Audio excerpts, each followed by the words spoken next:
بنی اسرائیل کی ایک قوم ہے، ایک نیشن، ایک ٹرائب ہے جو سمندر کے بالکل قریب رہا کرتے تھے۔ ان کا گاؤں تھا، اس کا نام تھا ایلا۔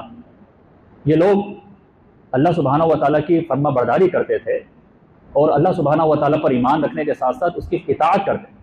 اللہ سبحانہ و تعالیٰ نے ان کو ایک حکم دیا، وہ حکم یہ تھا کہ یہ سیٹرڈے والے دن ان کو منع کر دیا کہ یہ مچھلیوں کا شکار نہ کریں۔ حالانکہ ان کا بزنس یہ تھا، یہ فشر مینز تھے، سارے کے سارے مچھلیاں پکڑتے تھے اور بیچ کر کافی پیسہ بناتے تھے، اچھے اچھے گھر تھے، کافی مال و دولت ان کے پاس جمع ہو گیا تھا۔ اللہ کا حکم آ گیا کہ سیٹرڈے کے دن اب شکار نہیں کرنا۔ تو بنی اسرائیل کو جب یہ حکم ملا تو انہوں نے اس پہ عمل کرنا شروع کر دیا کہ اللہ نے منع کر دیا، ایون کہ بڑا فائدہ ہو رہا تھا، مگر پھر بھی رب کی فرما برداری۔ اللہ کا کرنا ایسا ہوا کہ سیٹرڈے والے دن ہی سمندر میں مچھلیاں زیادہ آنے لگیں، سنڈے سے لے کر فرائیڈے تک کم، مگر جیسے سیٹرڈے ہو اب زیادہ مچھلیاں سمندر میں دکھائی۔ تو یہ بڑے پریشان ہونے لگے کہ اس طرح تو ہمارا لاس ہو رہا ہے، اب ہم سیٹرڈے کو مچھلی پکڑ نہیں سکتے۔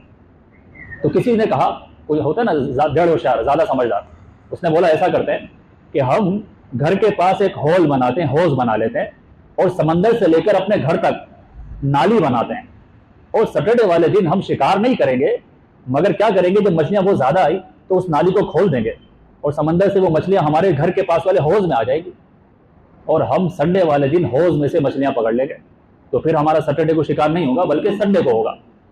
تو اس پر لوگوں نے عمل کرنا شروع کر دیا، اپنے گھر کے باہر کھڈے کھود لیے، حوض بنا لیے، اور پھر جب سیٹرڈے آتا تو اس نالی کو کھولتے اور ساری کی ساری مچھلیاں سمندر سے گھر کے پاس والے حوض میں جمع کر لیتے، تو مطمئن ہو جاتے، جیسے سنڈے ہو تو اٹھا لیتے۔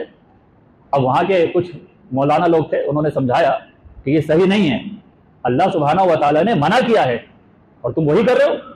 اللہ سبحانہ و تعالیٰ نے منع کیا ہے کہ سیٹرڈے والے دن مچھلیاں نہیں پکڑنی، تم وہی تو کر رہے ہو۔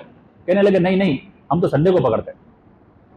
سمجھایا گیا مگر نہ مانے، اللہ سبحانہ و تعالیٰ کی طرف سے عذاب آ گیا۔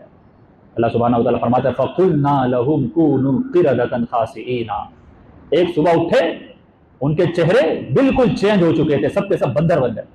اللہ فرماتا ہے ہم نے ان پر عذاب اتارا اور ہم نے صرف اتنا ہی کہا كُونُوا قِرَدَةً خَاسِئِينَ، کہ دھتکارے ہوئے بندر بن جاؤ۔ وہ سارے کے سارے بنی اسرائیل کے لوگ جو اس گاؤں میں رہتے تھے اور مچھلی کا شکار کرتے تھے، اللہ کی نافرمانی کی، اللہ سبحانہ و تعالیٰ نے دنیا میں ہی پنشمنٹ دے دی، سیویئر پنشمنٹ۔